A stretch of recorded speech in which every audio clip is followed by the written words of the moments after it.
Welcome to the deep dive, especially for those of you really fascinated by, the deep workings of the human mind, what makes us tick psychologically. Today we're digging into something quite profound. It's Eckhart Tolle's The Power of Now. And it's more than just a self-help book, wouldn't you say?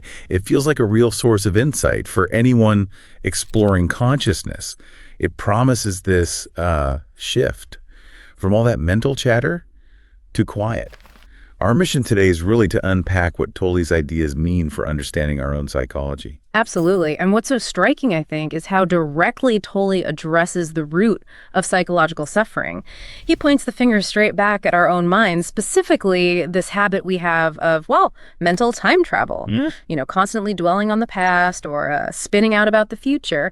Ask yourself, are you suffering right now in this actual moment? Or is your mind stuck on yesterday's argument? Or maybe stressing about tomorrow? That hits home. It's almost constant, isn't it? That mental replaying or rehearsing. It is. And the core insight is that starting this isn't about ignoring problems. It's about unlocking the only place peace and, psychological clarity can actually happen, which is now. That's such a powerful, almost confronting idea for how we live day to day. So, okay, if our minds pull us away constantly, what about that voice, that narrator inside? Tolle says something pretty radical about that voice in your head. Can you break that down? Yes, it's fundamental to his whole perspective, really. The idea is that this relentless voice, the one commentating, judging, worrying, planning, that's actually not your true self. Instead, Tolle says you are the awareness, the presence that notices the voice. And that, for psychology, raises huge questions, right? About identity. Who are we if not that stream of thought? Exactly. If that constant inner monologue isn't me, it completely reframes self-concept. It suggests our real essence is maybe quieter, more spacious, found in the awareness behind the thoughts, not the thoughts themselves. Okay, that's a huge shift. So if we're the awareness, how do we disentangle from identifying with the thoughts? And Tolle doesn't stop there, does he? He talks about something deeper, this emotional baggage he calls the pain body. He does. It builds on that idea of the observing presence. The pain body, as he describes it, is like this dense energy field inside us. It's made up of accumulated past pain, old hurts, anger, sadness, fear, stuff that wasn't fully faced and processed. Think of it like old emotional residue that sort of lives within us unconsciously, and it feeds on negative thinking, often triggering big reactions. So it's not just thoughts, but unresolved feelings creating this entity almost. Kind of, yeah. But here's the really crucial part, especially for psychological well-being. The moment you become truly aware of it, consciously present with that feeling, without judging it, without getting lost in the story about it, it starts to dissolve. So awareness isn't passive observation here. It's actually an active agent of healing, a mechanism for release. Awareness itself as the healing force. That sounds incredibly potent, but probably not easy to do consistently. We're so used to getting swept away. Does Tolle talk about navigating that? And how does this fit with, say, psychological concepts like the ego versus consciousness? He definitely acknowledges the challenge. It takes practice, a real shift.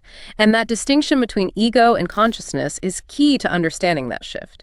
Tolle paints the ego as that constructed self, the I, that constantly needs definition through separation, comparing, needing to be right, identifying with problems or achievements. It thrives on difference. Consciousness, on the other hand, which he sees as our true nature, is rooted in unity, in presence. It doesn't need separation.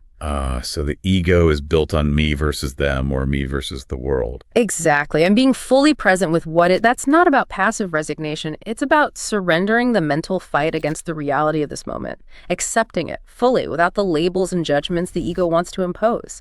This fundamentally changes how we deal with internal conflict, moving from mental struggle to just being with what's actually here. So thinking about our journey, exploring the psyche, what's the big takeaway here for psychological well-being?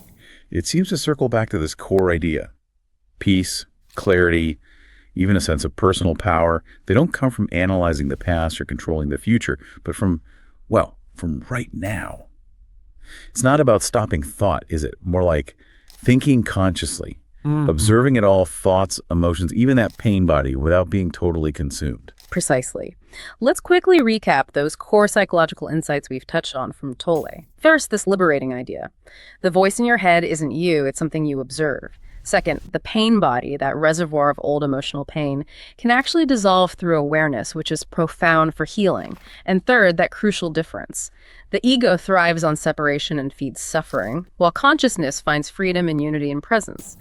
Ultimately, the message is that awareness itself is the fundamental key for healing, for clarity. Okay, so if that peace and clarity really are found only in the present moment, it makes you wonder, doesn't it? What questions does this raise about how we usually approach mental health?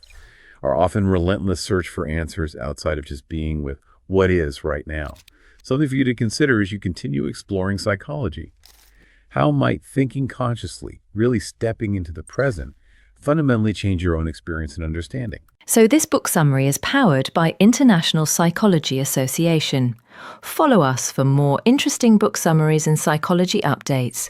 Thank you.